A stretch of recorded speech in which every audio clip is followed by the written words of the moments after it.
Então, vamos lá, pessoal. A gravação iniciada. Começo dando uma boa noite para todos vocês. No nosso encontro de hoje, eu vou conversar sobre duas aplicações adicionais àqueles vídeos que eu disponibilizei para vocês na sexta-feira passada. Tá bom? Na verdade, eu não disponibilizei os vídeos na sexta-feira passada. Quando foi segunda-feira, um aluno me escreveu. Não me lembro quem foi. Foi o William, eu acho. Ô, William, foi você que escreveu?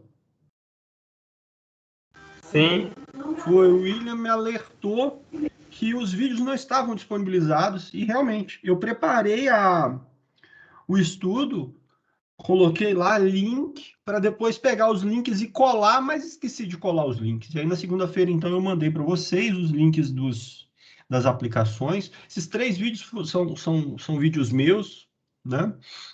E aí tem outras duas aplicações que eu quero falar para vocês hoje, que é a lei de Torricelli para escoamento e o movimento em fluidos. Tá? São duas aplicações interessantes de equações de primeira ordem e complementares àquele material. São exemplos resolvidos lá no material do Reginaldo e também são alguns exercícios. Tem alguns exercícios que eu andei marcando para vocês que cobram desses conteúdos. Então, achei por bem falar para vocês um pouquinho, tá bom? Então, vamos lá. Aí vamos combinar o seguinte, pessoal. As dúvidas sobre as aplicações e tudo mais, sobre a lista de exercícios que eu disponibilizei para vocês ontem, a gente deixa para discutir na sexta-feira. Na sexta-feira, lembrando, a gente tem aula de exercícios, porque na quarta-feira da semana que vem é a primeira avaliação. Então, nessa próxima aula, sexta-feira, não vai ter estudo dirigido, mas vamos ter uma aula síncrona para discutir exercícios, exemplos, tirar dúvidas em geral, tá bom? Aí, então, quem tiver começado a estudar, ficou com alguma dúvida, deixa que na sexta-feira a gente esclarece. Pode ser assim? Pode. Então, tá bom.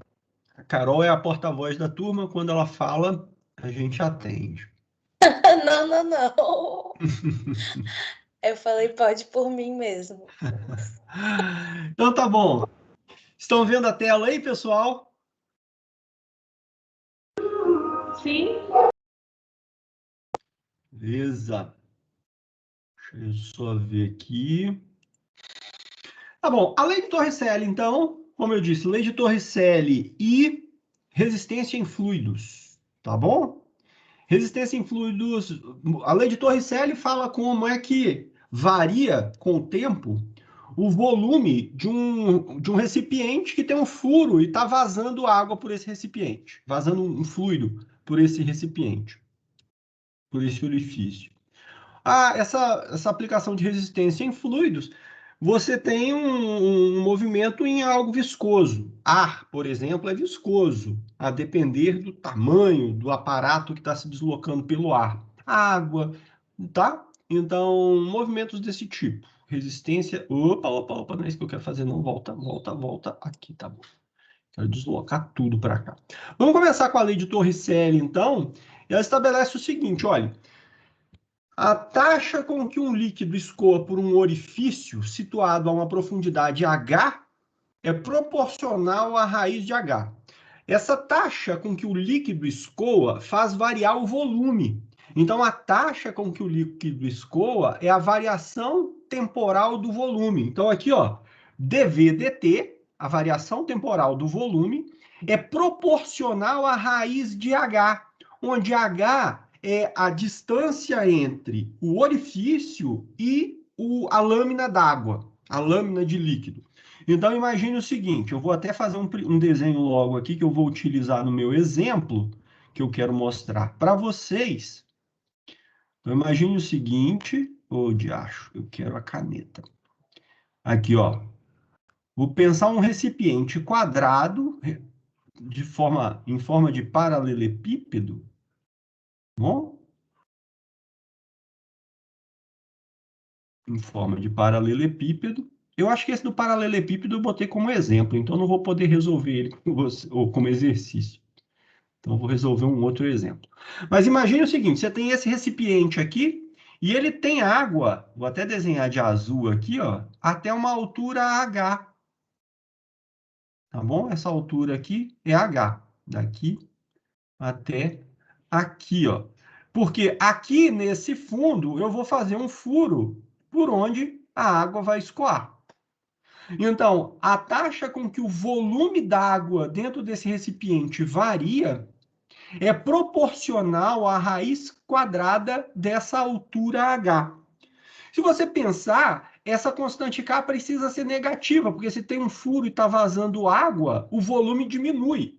Então, se a função é decrescente, a derivada tem que ser negativa. Então, esse K aqui tem que ser negativo. Quanto menor for H, menor vai ser essa taxa de variação. Ou seja, à medida que a água vai baixando, a velocidade com que a água escoa vai baixando. Todo mundo aqui já viu que quando o tanque está cheio d'água, a água escoa mais rápido do que quando o tanque está vazio, certo? A típica situação, você tem um tanque cheio d'água, o tanque lá da sua casa mesmo, lá da área de serviço, está escoando água. Quando o tanque está cheio, a velocidade com que a água vaza é maior do que a medida que a água vai baixando, diminuindo. Tudo bem? Basicamente é isso. Essa constante K, ela está associada a quê? Essa constante K, que vai ser negativa, se você colocar um menos aqui na frente, essa constante K tem que ser positiva, mas sem o menos, ela é negativa. Essa constante K, ela está associada, em primeiro lugar, ao tamanho do orifício, na verdade, a área superficial do orifício. Quanto maior ou quanto menor, isso afeta o valor dessa constante K.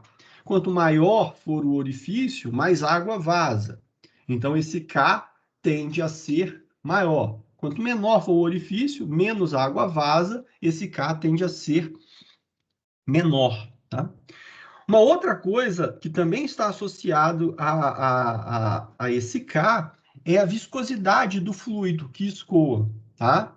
Se você parar para pensar, se você encher o seu tanque de água e ver como essa água vai escoar, você certamente vai perceber uma diferença de uma outra maneira se você encher o seu tanque com um fluido mais viscoso, com óleo, por exemplo. Você enchesse seu tanque, sua pia da cozinha, com óleo de cozinha velho, por exemplo, a velocidade com que ele escoaria seria menor do que a velocidade com que a água escoa, por causa da viscosidade, tá bom?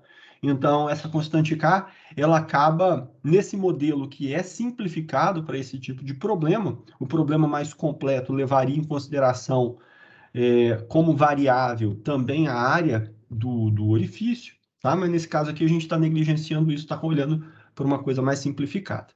Tudo bem? Perguntas sobre essa explicação, gente?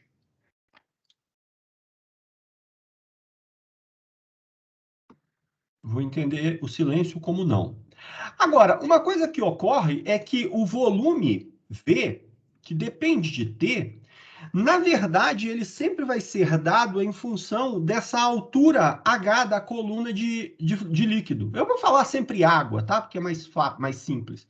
O volume depende do tempo, mas ele depende de H, que por sua vez também depende de T. Então, V é um V de H de T. Isso implica que essa derivada dV dt, para ser calculada, essa derivada que aparece aqui, você precisa aplicar a regra da cadeia. Então, fica a derivada de V em relação a H, dV dH, vezes dH dt. Tá? Porque se você olhar aqui, quantas variáveis você tem nessa equação? O volume varia com o tempo, o volume é desconhecido. O tempo é uma variável. E H também é uma variável. Então, você tem 3 equações. Para essa equação, você precisa eliminar uma. A maneira de você eliminar uma dessas variáveis na equação é observando que V depende de H e, portanto, dV dt é igual a dV dH vezes dH dt. Isso, então, me dá uma modificação para aquela equação. Ao invés de escrever dV dt, eu vou escrever dV dH vezes dH dt igual a K vezes raiz de H, o que é equivalente a nós afirmarmos que dH dt é igual a K sobre raiz de H sobre dV dH. Alguém pode falar, poxa, mas dV dH não continua dependendo de V? Na verdade, não, porque V você escreve como uma função de H, portanto, dV dH vai ser uma função só de H. Essa expressão aqui do lado esquerdo depende apenas de H. Tudo bem? Então, o problema de valor inicial que modela a lei de Torricelli, você pode escrever assim, ó, o PVI desse problema, você pode escrevê-lo como dH dt igual a K raiz de H sobre dV grande dH com H de zero igual a um certo valor H0. Quem é H de zero? É a altura inicial do nível do fluido, tá? Do líquido, dentro desse recipiente. Beleza? Ok? Dúvidas até aqui?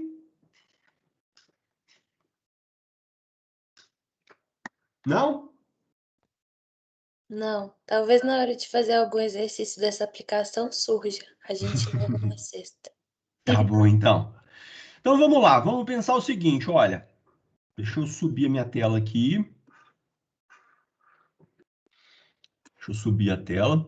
Eu vou supor que eu tenho aqui um recipiente cilíndrico. Eu vou supor que eu tenho um recipiente cilíndrico.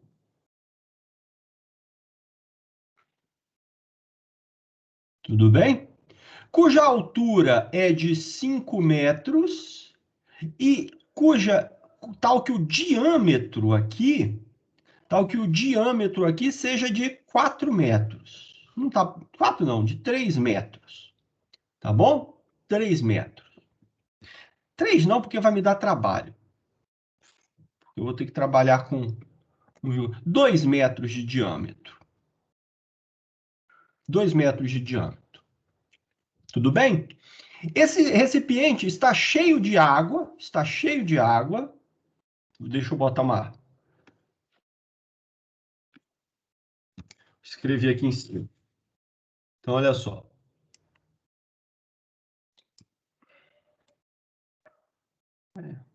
Um recipiente cilíndrico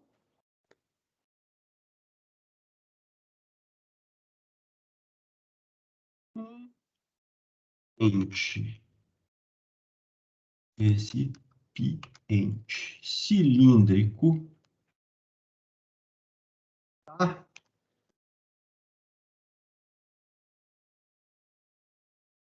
De água e passados 15 minutos, 30 minutos, seu volume diminui para a metade, tá? Para a metade. Quanto tempo leva para o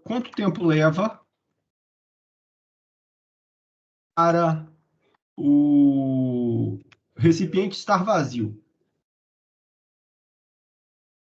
Recipiente se esvaziar. Tá bom? As dimensões do recipiente são essas que eu escrevi aí para vocês, tá bom? Então, ele tem aí 5 metros de altura, 2 metros de diâmetro. Aqui falou, diminui para metade, pois a água vaza por um orifício no seu fundo. Faltou escrever isso, espera aí.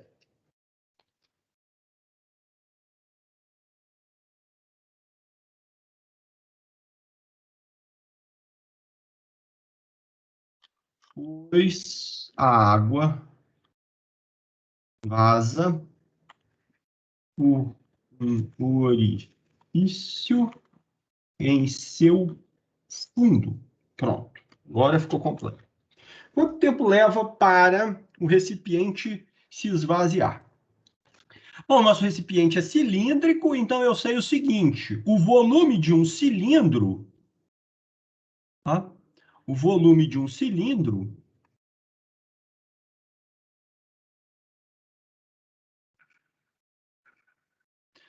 ele é dado por V de H igual a π vezes o raio ao quadrado, a área da base, vezes a altura H, tá bom? Nesse nosso exemplo, como o diâmetro do cilindro é 2 metros, o raio é 1. R aqui é 1. Então, aqui vai dar π vezes 1 ao quadrado vezes h, ou seja, V de h é igual a π vezes h. Gente, preste uma atenção danada nisso que eu vou falar agora. H não é igual a 5. H é uma função de t que você quer determinar, na verdade. Tá? Então, muito cuidado na hora de você olhar para um exemplo como esse e fazer afirmações equivocadas a respeito das variáveis que aparecem no problema. 5 é o seu H0. No instante inicial,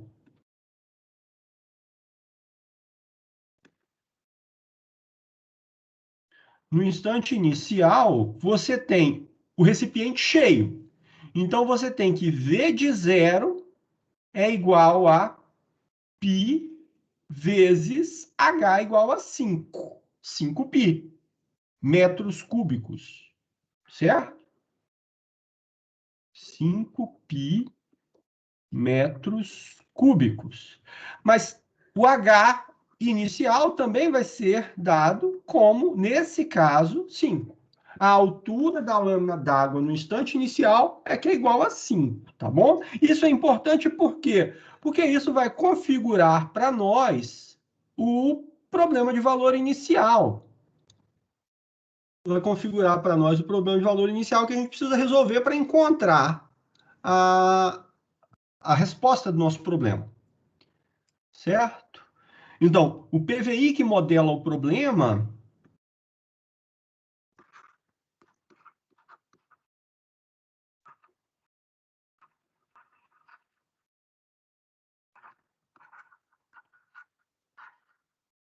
ele vai ser dado pela equação, dH dt igual a K vezes raiz de H sobre dV/dH. Olha só, eu vou aqui calcular quem é dV/dH.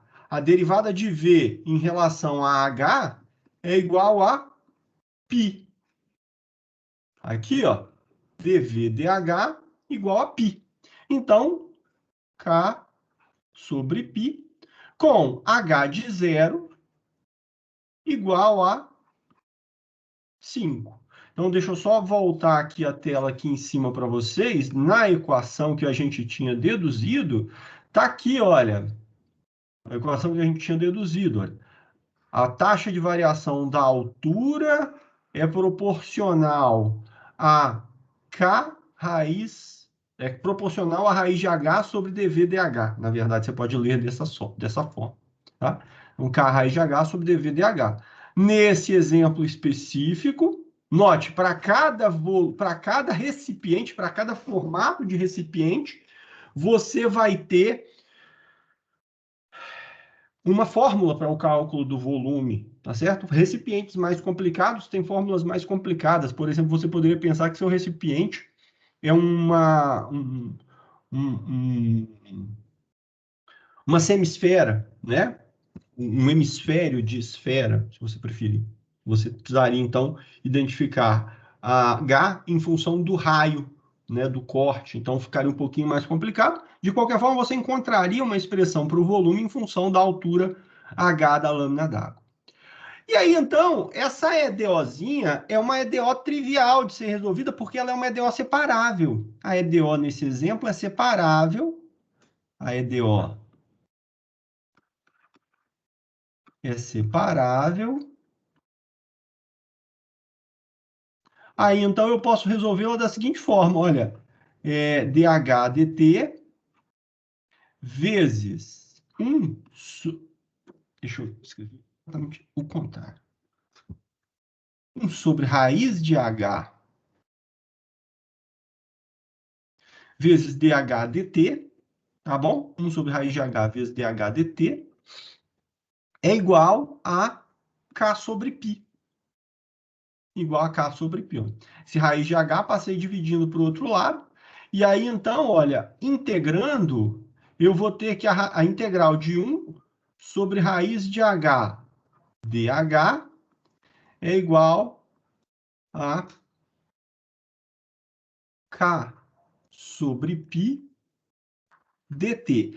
Gente, aqui eu omiti todo um passo. Eu estou fazendo uma integração em relação a t, e depois eu faço uma mudança de variável, da variável de integração t para a variável de integração h desse lado esquerdo. Tá? Então tem um passo aqui que eu omiti, mas é um passo que a gente sempre repete. Tá? É o mesmo passo sempre que você vai resolver uma equação separável. Então eu já estou admitindo que a gente possa pular esse passo. Agora, a integral de 1 sobre raiz de h, 1 sobre raiz de h é h elevado a menos meio. Integrar h elevado a menos meio vai dar h elevado a meio dividido por 1 meio.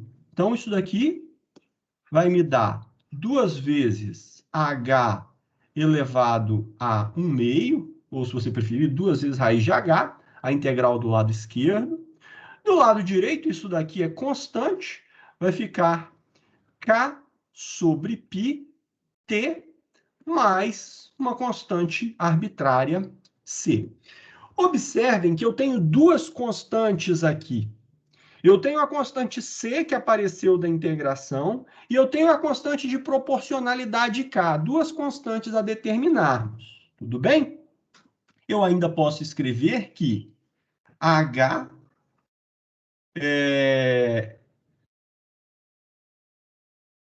deixa esse h elevado a meio aqui, porque não é muito importante. H elevado a meio, esse 2 que está multiplicando, posso passar dividindo, vai ficar k sobre 2π vezes t mais a constante c. Ah, não seria a constante c dividido por 2? Sim, mas c é uma constante arbitrária, então c dividido por 2 continua sendo uma constante arbitrária. Você não pode negligenciar o 2 aqui, porque esse cara é conhecido, tá bom? Professor, o Luiz Oi, perguntou um negócio aqui no chat. o que ele perguntou? Se na prática, era na passada anterior, nessa linha. Aqui. Isso. Se era a mesma coisa de passar o DT para o outro lado. Não é. Eu sempre fico muito incomodado em argumentar dessa maneira, porque a ideia de que DH/dt seja um quociente, a gente tem que ter ciência de que, para você pensar dessa forma, DH é um certo diferencial definido como a derivada H vezes o diferencial dt. Então, mas não é, viu, Luiz? Mas não é. O que acontece efetivamente é que você pode fazer essa mudança de variável ali. Eu prefiro pensar assim, tá? Mas não vou te julgar por você pensar que dH sobre dt é um quociente, porque a gente, inclusive, menciona isso no curso de cálculo 1, tá? Quando h é uma função diferenciável em relação à variável t, você pode escrever que dH dt é a mesma coisa que a galinha de T, e por essa razão, pensando que H é diferenciável, eu defino o diferencial DH, como sendo a galinha de T dt. Se dt é um diferencial diferente de zero, então você pode interpretar isso daqui como um quociente efetivamente, tá bom?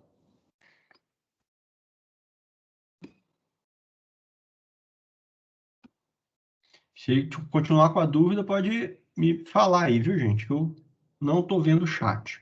Ele respondeu, beleza. Então, beleza, vamos continuar com a nossa labuta aqui, ó. Vamos determinar as duas constantes. Eu tenho duas informações. Eu sei que h de 0 é igual a 5, e eu sei que h de 15 é igual a quanto? H de 15 é a metade do volume inicial. O volume inicial eu calculei ali agora há pouco, era de 5π. Então, o volume inicial é de 5π, ou a metade do volume é igual a 5π sobre 2. Tá bom? Só para ressaltar. Opa, eu errei, né? Falei besteira aqui, mas já corrijo. A altura inicial é 5, tá? Aqui tem que tomar muito cuidado. O volume cai pela metade depois de 30 minutos. Olha lá o enunciado. Se o volume cai pela metade depois de 30 minutos, a altura também vai cair pela metade, nesse caso. Certo? Porque isso é um cilindro reto. Agora, prestem atenção nessa dificuldade que aparece quando você muda, por exemplo, para um formato cônico. A metade do volume do cone não está quando a lâmina d'água está na metade da altura. A metade superior do cone reserva mais volume do que a metade inferior. Então tem que se tomar cuidado quando você vai lidar com situações em que a geometria não é linear, vamos dizer assim. A geometria não te favorece. Então deixa só eu melhorar essa explanação aqui, ó. Então, como o volume cai pela metade, h de 0 igual a 5. Beleza, vamos fazer essa conta com h de 0 igual a 5, que é a condição inicial, e aí depois eu escrevo a outra parte. Então, se h de 0 é igual a 5, então eu tenho que raiz quadrada de 5, que é então quando t é igual a 0, h igual a 5, certo? É isso aqui. Então, h elevado a meio, raiz quadrada de 5, é igual a k sobre 2π vezes 0, mais c. Logo, c igual a raiz de 5. C igual a raiz de 5. Agora, beleza. C determinado. O volume diminui para a metade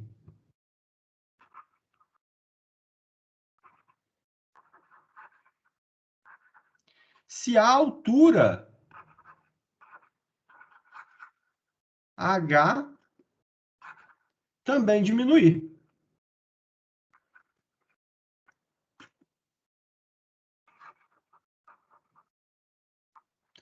Então, o que é que eu sei? Eu sei que o volume diminui a metade em 15 minutos. Logo em 15 minutos, a altura diminui para metade. A altura inicial era de 5 metros, ela vai passar a 2,5. Eu vou deixar 5,5, que é melhor. Volto a ressaltar, gente, isso só ocorre por causa do formato do recipiente, tá? Que é um cilindro reto. Se você tivesse um cone, uma esfera, qualquer outra geometria para o recipiente, essa propriedade de linearidade ou de correspondência entre a redução do volume e a redução da altura não seria satisfeita, tá? A relação entre o volume e a altura é linear. Então, se o volume diminui a metade, a altura também. É por isso.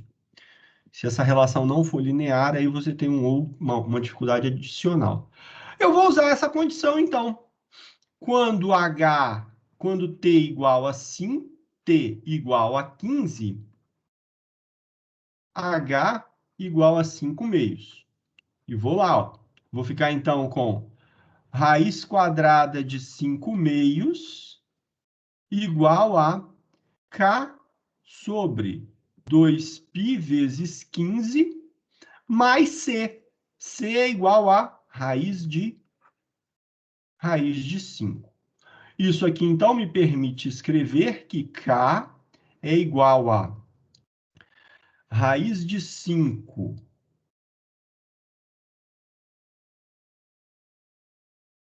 sobre... Eu vou escrever... Vou racionalizar aqui, gente, ó. Raiz de 5 sobre raiz de 2, eu posso escrever que é raiz de 10 dividido por 2. Tudo bem? Porque vai ficar raiz de 2 vezes raiz de 5 sobre 2, quando você racionalizar. Então, esse cara aqui virou raiz de 10 sobre 2. Esse raiz de 5 eu vou passar subtraindo. Tudo isso aqui dividido por 15. Então, eu vou colocar um 2 aqui.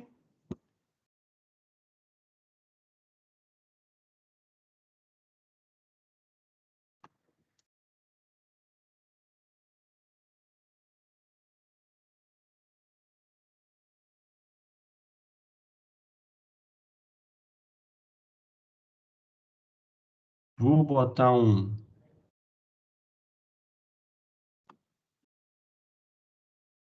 2 vezes 15 e aqui vezes um 2π. Deixa eu só para vocês entenderem. Primeiro eu racionalizei raiz de 5 sobre raiz de 2 e virou raiz de 5 sobre raiz de 2 virou raiz de 10 sobre 2. Tá? Raiz de 10 sobre 2. O raiz de 5 que estava aqui eu passei para o lado de cá e aí eu somei raiz de 10 sobre 2 menos raiz de 5 vai dar raiz de 10 menos 2 raiz de 5 sobre 2. O 15 estava multiplicando, veio dividindo. O 2π estava dividindo, veio multiplicando. Tudo isso, então, a gente conclui que é igual a raiz de 10 menos 2 raiz de 5 sobre 15 vezes π, tá bom? Esse número é negativo. Deixa eu fazer essa continha rápido aqui na calculadora para a gente obter o valor aproximado. Calculadora.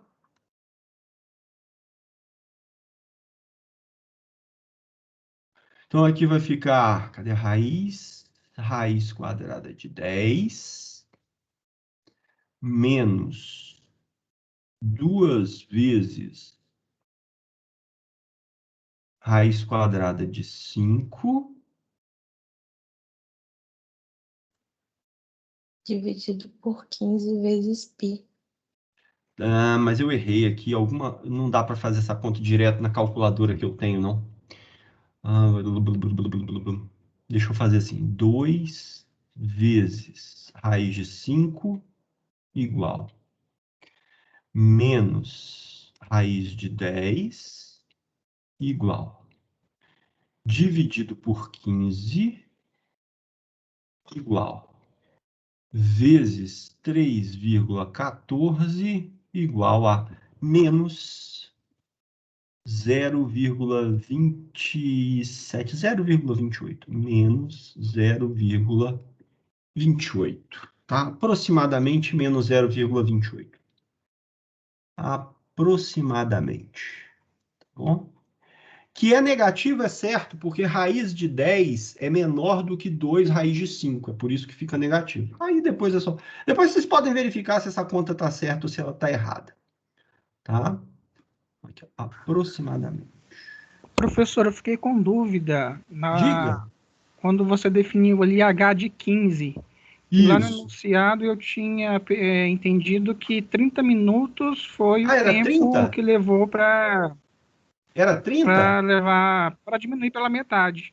Não sei se eu entendi errado, mas eu entendi isso. Ou era 30 mesmo? Então a gente vai mudar isso daqui, porque eu não vou refazer essa conta, não. Mais fácil. Tá bom? Não vou refazer essa conta, não. 15 minutos, beleza? 15 minutos, então. E aí, então, gente, a altura h de t, ela fica determinada em função desses parâmetros que nós acabamos de calcular. H de t é igual a... Cadê a minha formulazinha? menos 0,14 t sobre π mais raiz de 5, tudo isso elevado ao quadrado. Por que 0,14? Porque o resultado da constante k é menos 0,28. Só que tem esse 2π aqui embaixo dividindo.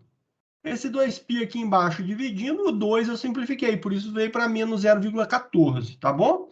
E o ao quadrado é porque ali em cima eu tinha raiz quadrada de h. O raiz quadrada de h eu passo para o lado direito como uma potência. Tudo bem? Bom, mas a pergunta que é feita é depois de quanto tempo h é zero? Porque para o recipiente todo esvaziar, você precisa que a altura da coluna d'água seja zero, tá? Então, olha, para que o volume seja zero para o recipiente esvaziar, eu preciso que H seja igual a zero. Temos. Agora, se H é igual a zero, pessoal, veja só, é só fazermos uma continha simples agora.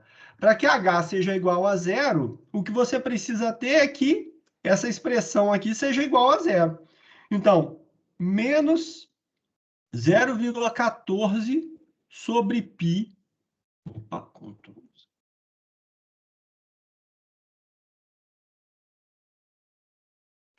Vezes t mais raiz de 5 tem que ser igual a zero, porque se isso daqui, se o quadrado é zero, a base também tem que ser zero. Daqui então vai me dar t igual a quanto? Depois de quanto tempo? T igual a... Vai ficar a raiz de 5 π vezes raiz de 5 sobre 0,14. Tá? Vamos fazer essa continha aqui na calculadora. 3, raiz de 5 vezes 3,14 dividido por 3 por 0,14. 50 minutos, 2. 50,2. Isso aqui vai me dar aproximadamente 50,2 minutos. Observa, gente, quanto tempo levou para diminuir até a metade? Levou 15 minutos. Quanto tempo levou para diminuir a outra metade? A outra metade você precisou de quase 35 minutos para a metade final do recipiente esvaziar. Tá bom? À medida, então, que H vai diminuindo, esse gráfico de H, depois vocês podem fazer esse gráfico lá no GeoGebra. Esse gráfico de H é uma coisa assim, ó. Ele começa aqui com H igual a 5, ele diminui rapidinho, só que à medida que ele vai tendendo a zero, aí a curva achata, o decrescimento diminui, a taxa de decrescimento diminui. Tá bom? Vocês podem fazer isso quadraticamente, inclusive, ela diminui. Tá bom? Perguntas aqui, pessoal? Ficou claro esse exemplo? É bem simples essa lei de Torricelli.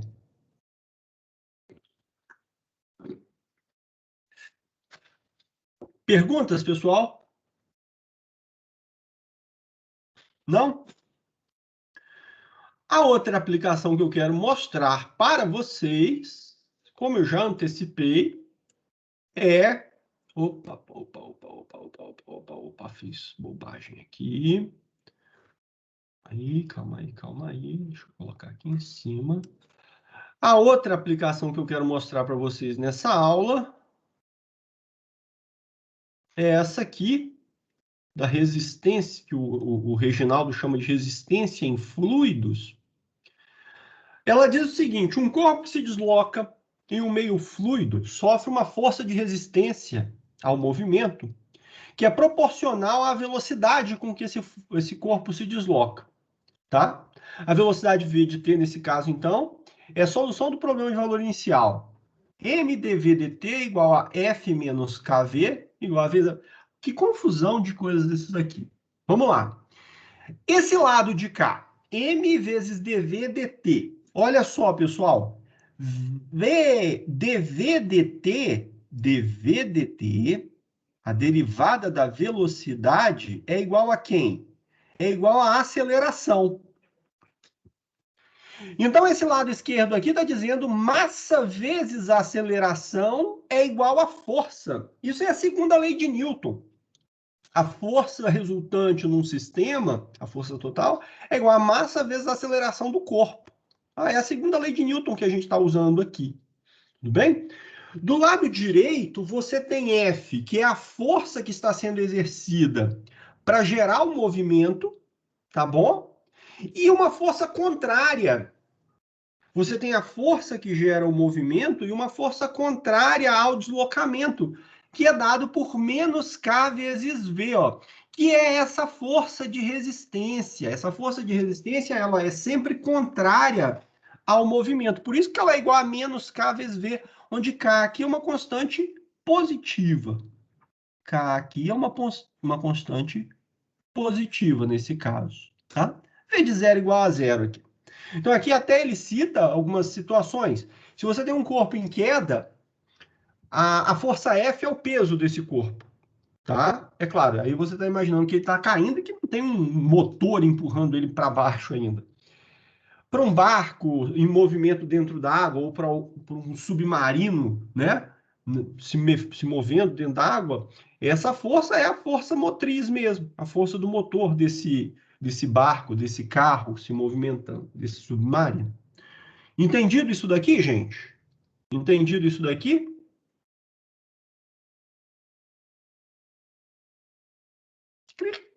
Sim. Beleza? Quando você tem um corpo em queda livre, você está admitindo que você está em deslocamento sem resistência do fluido, tá? Ou seja, o meio em que você se desloca não está te oferecendo resistência. Então, para você modelar o problema de um paraquedista, para você modelar essa situação, problema, o que você deve levar em conta é que esse movimento ele é dividido em duas partes. Uma primeira parte em que a única força que atua sobre esse cara é a força gravitacional, o que gera a força peso, menos m vezes g. Depois a gente vai entender por que é menos m vezes g. E aí, quando o paraquedas se abre, a resistência do ar exercida sobre o paraquedas, quando é o corpo apenas, você negligencia essa força de resistência. Mas quando o paraquedas se abre, aí você passa a ter essa força de resistência proporcional à velocidade do corpo. Menos K vezes V, porque ela é oposta ao movimento, tá? Então, se o movimento é para cima, essa força de resistência vai ser para baixo. Se essa força é para a direita, se o movimento é para a direita, a força de resistência vai ser para a esquerda e vice-versa. Tudo bem? Nosso movimento aqui é para baixo. E aí, então, a força de resistência é para cima. Mas, ora, se a nossa força se o nosso movimento é para baixo, por que aqui o peso para baixo está negativo? Aí é por causa da orientação do seu sistema. Ele está fazendo uma orientação do sistema aqui da seguinte forma, olha. Ele está colocando a origem do sistema aqui no chão, aqui embaixo. Tá? Aqui está o tempo, aqui está a sua velocidade, ou seu H, V e H estão apontando para cima aqui. É por isso, então, que aqui, olha, o peso, ele está sempre considerando como menos m vezes g, tá? Onde m é a massa do corpo, g é a constante gravitacional. Tudo bem? Aí, então, para a situação que ele quer resolver, diacho, toda hora eu vou ficar mexendo nessa figura aqui, né?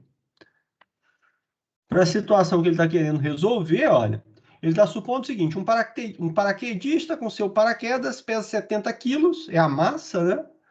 E salta de uma altura de 1.400 metros. O paraquedas abre automaticamente após 5 segundos de queda livre. Sabe-se que a velocidade limite é de 5 metros. O que é essa velocidade limite? Depois que você abrir o paraquedas, a velocidade vai começar a diminuir e ela vai se aproximar, se você tivesse um tempo infinito, de 5 metros por segundo. Ela nunca vai chegar a 5 metros, mas ela vai se aproximar de 5 metros por segundo. Por isso que ele chama de velocidade limite. E aí ele quer, então, saber qual é a velocidade do paraquedista quando o paraquedas abre, quanto tempo demora para a velocidade chegar a 5,1 metros. Isso daqui é um dado interessante. E como varia a altura em função do tempo, isso daqui não é tão importante para nós. Então, esse problema a gente precisa dividido em duas partes. Primeira parte, queda livre. A segunda parte, a parte do movimento com paraquedas aberto. Em queda livre, pessoal, como eu mencionei ali agora há pouco, se a gente voltar naquela equação que tínhamos ali acima, em queda livre, eu não tenho esse pedaço aqui, ó.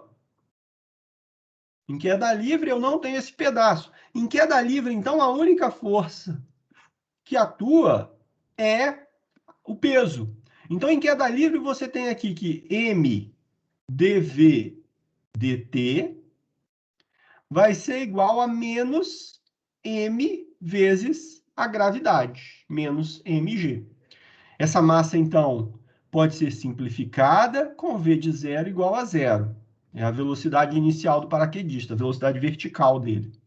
Então, aqui, ó, eu posso simplificar esse camarada. Isso daqui implica para mim, isso dv dt igual a menos g. Ou seja, v é só integrar essa equação, v igual a menos 10t. Eu estou fazendo g igual a 10 aqui, tá bom? Mais c.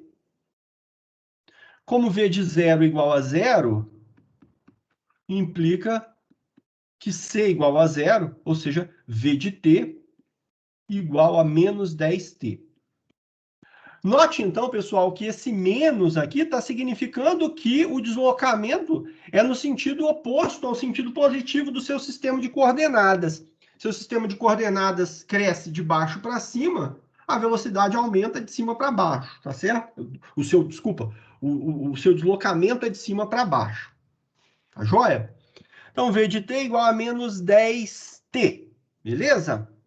Até aqui, tudo tranquilo? Tudo ok? A altura, veja só, h de t,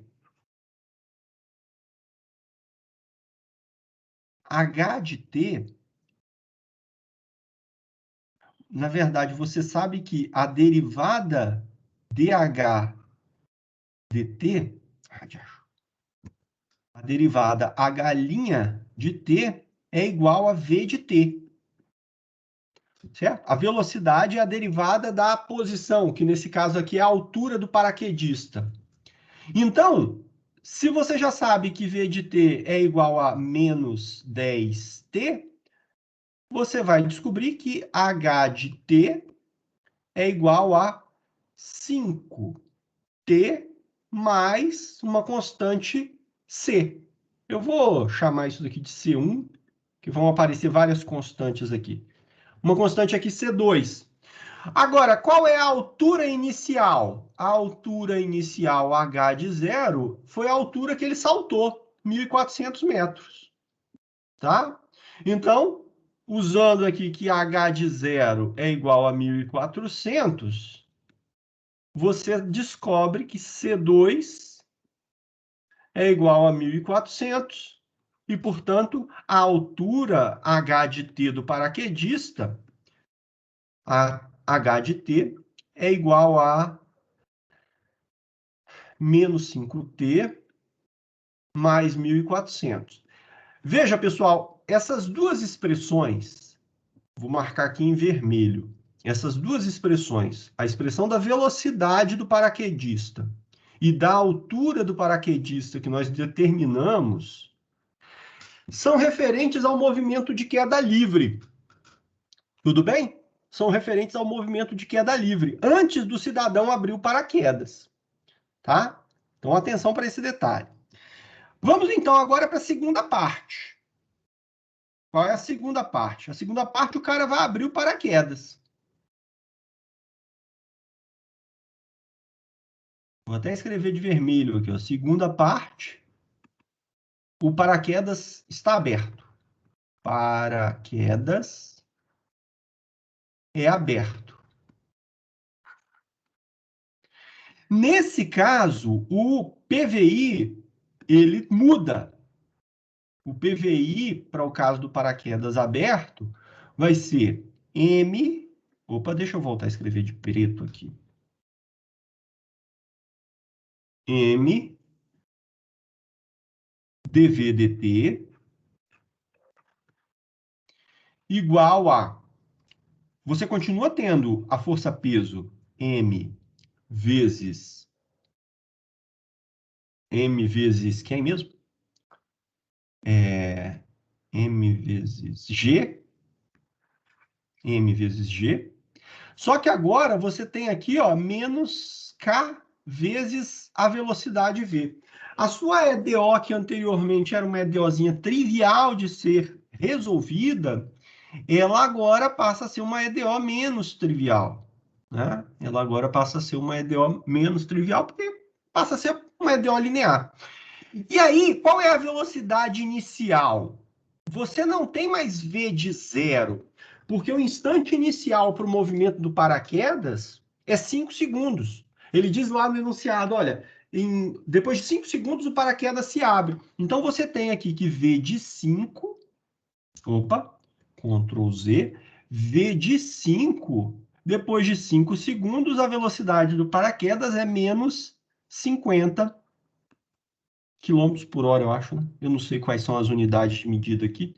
Eu esqueci de anotar isso. Mas a velocidade no instante t igual a 5 é 5. Tá bom? Então, o que nós vamos ter aqui? A massa do paraquedista é de 70 quilos. Então, isso daqui vai ser... Posso reescrever isso assim, ó. Vou dividir aqui, ó. Esse M, vou cortar. Então, fica dVdt igual a menos 10, menos Kzinho sobre 70 vezes V, tá bom? Só por simplicidade, gente, esse Kzinho sobre 70 aqui, ó, eu vou chamar ele de um K grande, tá bom? Vou trocar ele por um K grande aqui. E aí, essa equação, ela pode ser escrita na forma de dVdt igual não, Ctrl Z, mais K grande vezes V. Esse V eu estou escrevendo ele diferente, mas é o mesmo cara. Igual a menos 10. É uma equaçãozinha linear, tá? É uma EDO linear. A EDO dessa parte é linear. A EDO dessa parte é linear. E seu fator integrante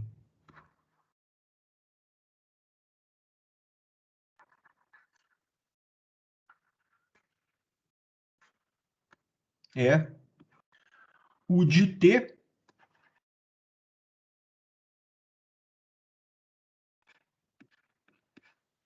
igual a exponencial de K grande, Z. Ô, Carlos Magno, Oi? ali no primeiro passo que você fez, quando Pode você falar. cortou o menos M ali, não teria que ficar um menos MKV, não?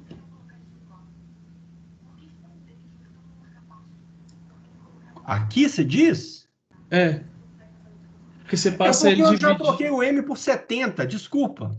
Ah, nossa, me perdi É completamente. porque o M aqui é 70, eu esqueci de observar isso. M é igual a 70. que é o peso do paraquedista. Quem foi que perguntou? Obrigado. João Vitor. Beleza. Ô, João Vitor, é porque M é 70, tá bem? Beleza, sem problema. Então, aqui, ó, o fator integrante é o de t igual a exponencial da integral da constante k. Então, vai ficar exponencial de k grande vezes t. Tudo bem? Isso implica, então, agora eu vou usar a propriedade do fator integrante. Se você multiplicar essa EDO aqui pelo fator integrante, então, multiplicando pelo fator integrante, o que você vai ter do lado esquerdo é a derivada do fator integrante exponencial de k grande t vezes a função v. E do lado direito sobrou menos 10 vezes a exponencial de k grande t. Tá bom? E agora, integrando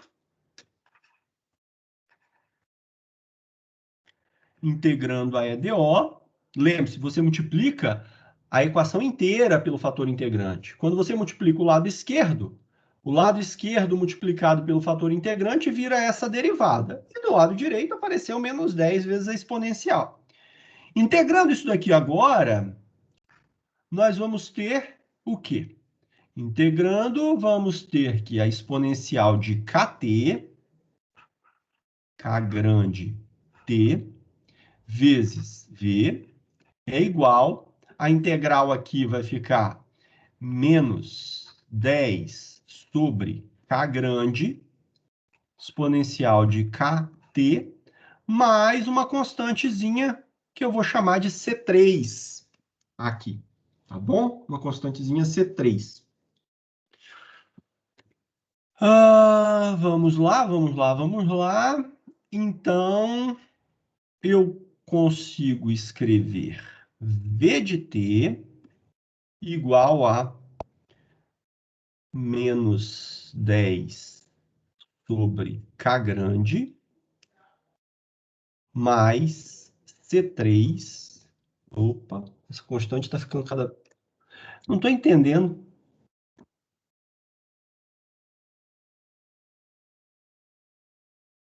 Ele parou de me permitir dar um Ctrl V, um Ctrl Z aqui. Toda vez que eu dou um Ctrl Z, ele apaga um negócio lá de cima.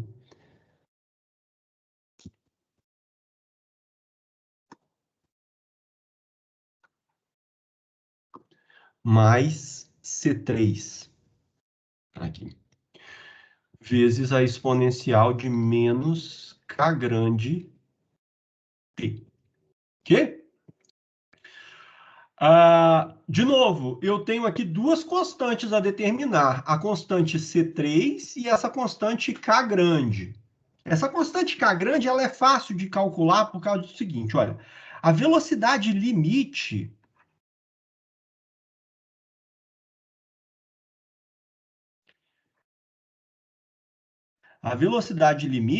é de 5.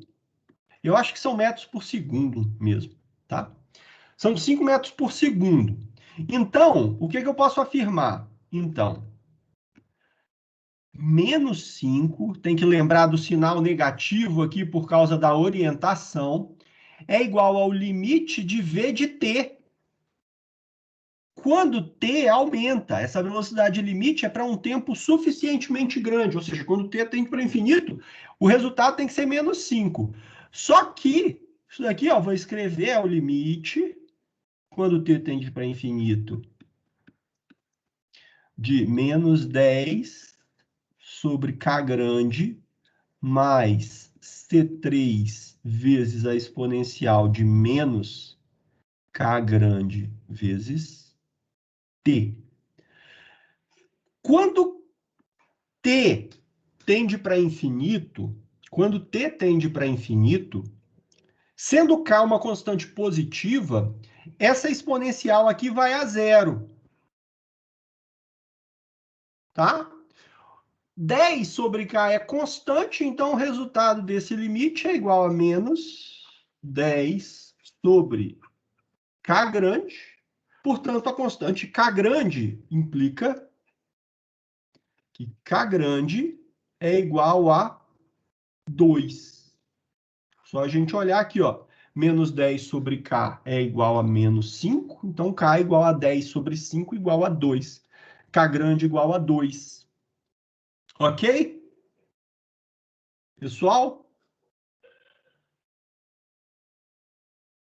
Qualquer dúvida, para e pergunta. Aí, então, agora, para encontrar C, eu vou usar a condição inicial. Para encontrar C... Opa. Eu vou, então,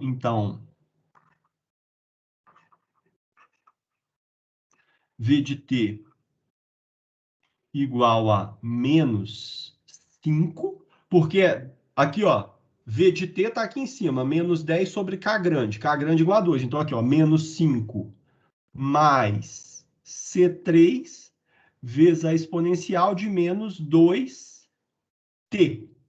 Quem vai ser C, então? Eu sei que V de 5 é igual a menos 50. Isso aqui implica, então, que menos 50 é igual a menos 5 mais C3 vezes a exponencial de menos 2 vezes 5. Vai dar exponencial de menos 10. Daqui vai, então, dar C3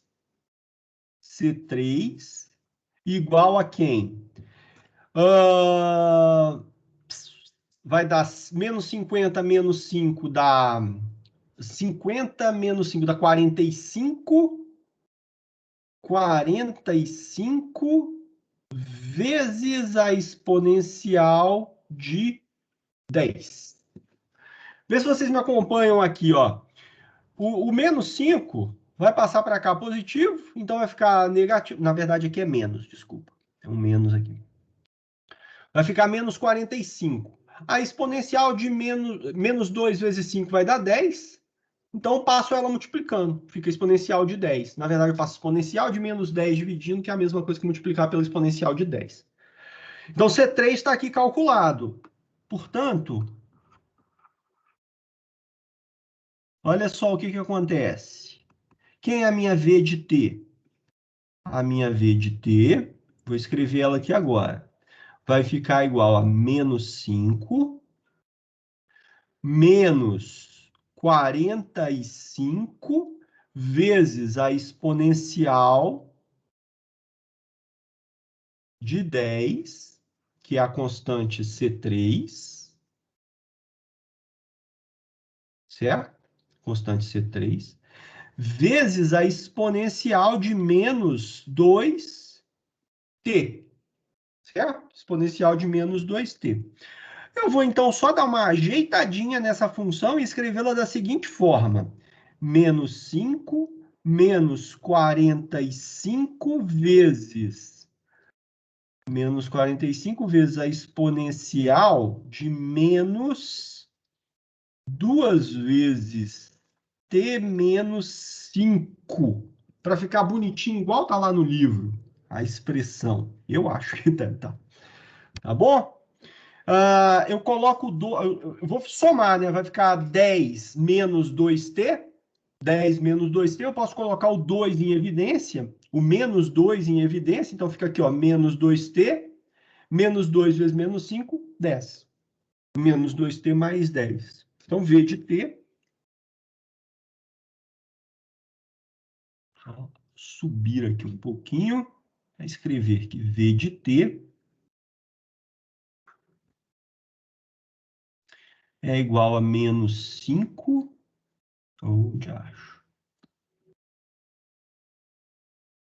Menos 45 vezes a exponencial de menos 2, multiplica t menos 5. Tá? Essa daqui, então, é a velocidade depois de abrir o paraquedas. Depois de abrir o paraquedas. Então, note bem, pessoal, quando você usar essa fórmula aqui, ó, quando você usar essa fórmula para calcular V de 1, por exemplo, V de 1 não significa 1 minuto, 1 segundo, 1 minuto depois, 1 segundo, na verdade. 1 segundo depois que ele saltou. Significa, se você está usando essa fórmula, que ele, depois de 1, se você calcular V de 1 através dessa fórmula, você está dizendo que você está calculando qual é a velocidade dele 1 segundo depois dele abrir o paraquedas, tá? De maneira geral, tá? De maneira geral,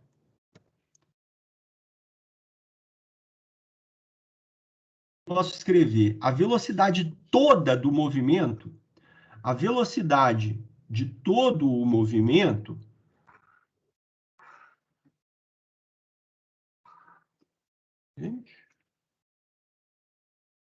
ué, eu não estou conseguindo afastar a janela mais para cima, não. Vou escrever aqui na frente. Depois eu ajeito isso antes de mandar para vocês. A velocidade de todo o movimento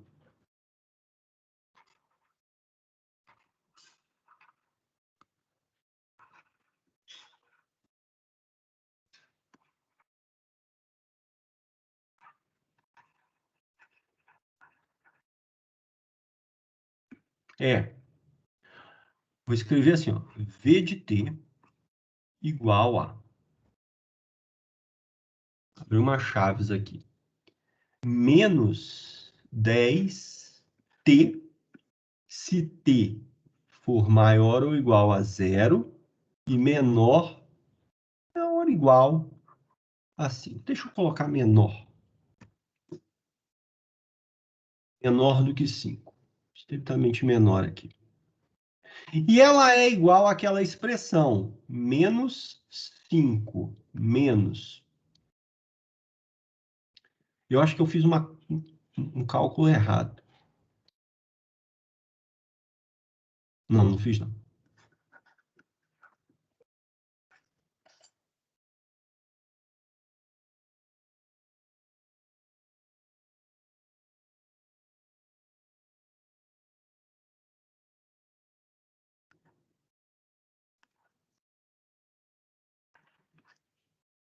Se T for maior ou igual a 5. Para T maior ou igual a 5, a velocidade é calculada com essa fórmula. Para T igual a menor do que 5, T é calculado com aquela fórmula lá. Veja, quando T for igual a 5, isso daqui vai dar 0, então essa exponencial dá 1, menos 5 menos 45 dá menos 50, que é a velocidade inicial, a velocidade que o cara estava na hora que o paraquedas se abriu. Tá? A partir daí, observe que a velocidade vai sempre se aproximar de 5, porque isso daqui está tendendo a 0. Só que essa exponencial, ela vai a 0 muito rápido, tá? Você tem esse menos 2 aqui multiplicando, isso daqui faz essa exponencial ir a 0 muito rápido. Tanto que se você calcular qual é o tempo que leva para a velocidade chegar em... Quanto tempo? Vou escrever aqui, ó. Quanto tempo até V ser igual a 5,1, depois que o cara abriu o paraquedas, tá? Porque a velocidade limite é 5. 5,1 é uma velocidade muito próxima da velocidade limite. Quanto tempo leva para o cara abrir o paraquedas e diminuir a velocidade? Olha só o freio que essa brincadeira aqui vai sofrer, ó. 5,1 menos, por causa da orientação, então vou até botar o menos logo aqui, tem que ser igual a menos 5, menos 45 exponencial de menos 2, t menos 5. Então, aqui você vai ter... Deixa eu tentar puxar essa tela para cima. Ela não está indo para cima. Não sei o que diabo aconteceu aqui. Eu vou continuar fazendo essa conta aqui na linear, então. Aqui, ó. Completando essa continha aqui. Esse 5,1 menos esse 5 vai dar 0,1 dividido por 45. Então, vai ficar 0,1 dividido por 45 igual a E elevado a menos 2t menos 5. Vou lá para cima agora. Essa lousa hoje está ficando uma bagunça, mas é o que está tendo para hoje. Então, vai ficar 1 sobre 450. Deixa eu fazer essa conta rapidinho aqui, depois eu explico.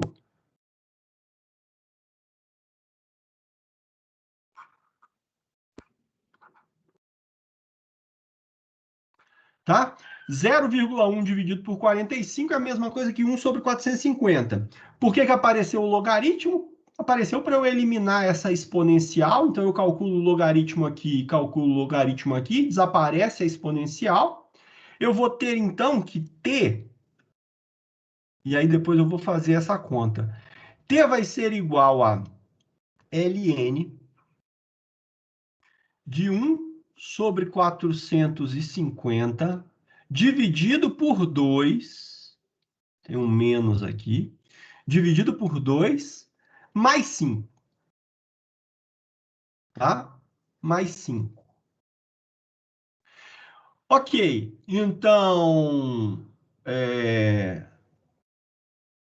fazendo essa conta com uma calculadora, não tem jeito, deixa eu pegar aqui. 1 dividido por 450, ln, cadê o ln da minha calculadora? Ah, eu estou com a calculadora padrão. Pega a calculadora científica aqui. 1 dividido por 450, ln, dá menos 6,1, menos 6,1, não, menos 6,2, dividido por 2 vai dar menos 3,1. Então, aqui, ó, isso aqui é igual a menos 3,1 mais 5. Isso daqui, então, é igual a 8,1. 8,1. T igual a menos 8,1. Só que esse tempo aqui é o tempo total, tá bem? Significa que depois de 3,1 segundos, depois de 3,1 segundos, 3,1 segundos do paraquedas se abrir,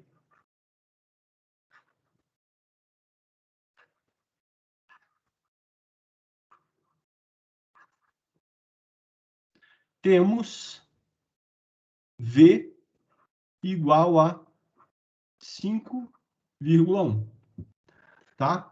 Então, a velocidade diminui muito rapidamente depois que você abre o paraquedas, por causa da força de resistência que aparece.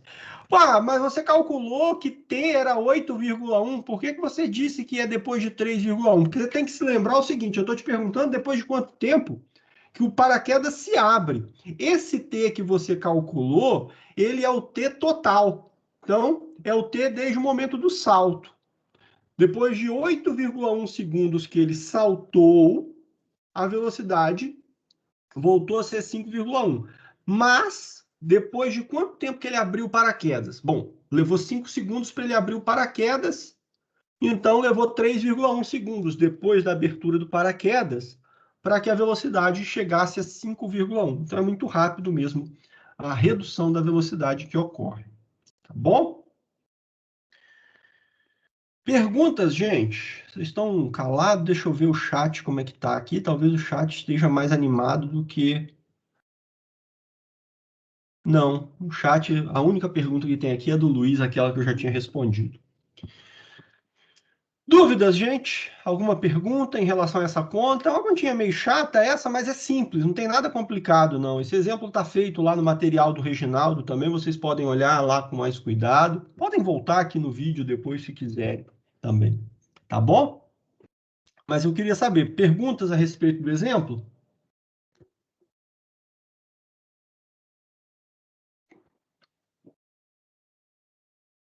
Sem perguntas?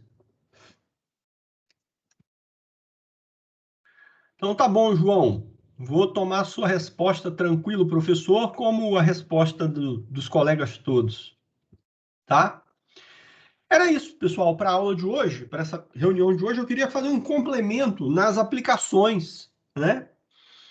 Que eu apresentei. Tinha feito 3 vídeos com várias aplicações. Queria apresentar mais algumas delas para vocês, tá bom?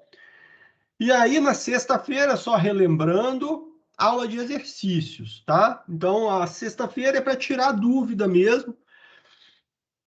Aí é bom que vocês tenham já se deparado com os exercícios e tudo mais.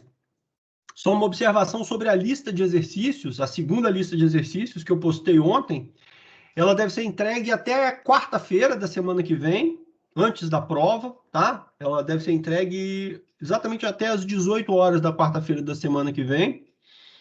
Ela é uma lista dissertativa.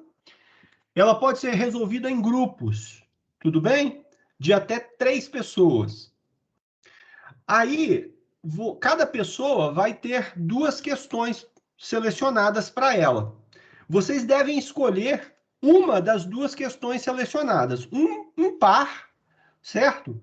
Então, o aluno 1 recebeu o par 1, o aluno 2 recebeu o par 2, o aluno 3 recebeu o par 3. Você tem que escolher um desses pares de questões para resolver. Não dá para pegar a questão 1 do cara do João e a questão 2 da Maria, tá certo? Você precisa resolver as 2 questões de pelo menos um dos alunos que estão no grupo. Caso vocês queiram resolver em grupo, eu recomendo. Vai me dar menos trabalho na hora de corrigir essas questões. Na verdade, eu acho que eu não vou nem corrigir, eu vou fazer um gabarito delas e postar o gabarito, e aí vocês então podem observar o que vocês acertaram, o que vocês erraram. Tá bem?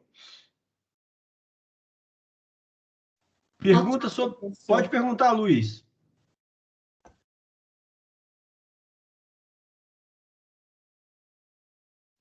Professor, vai ser assim, você vai deixar um horário disponível para a gente fazer a prova, né?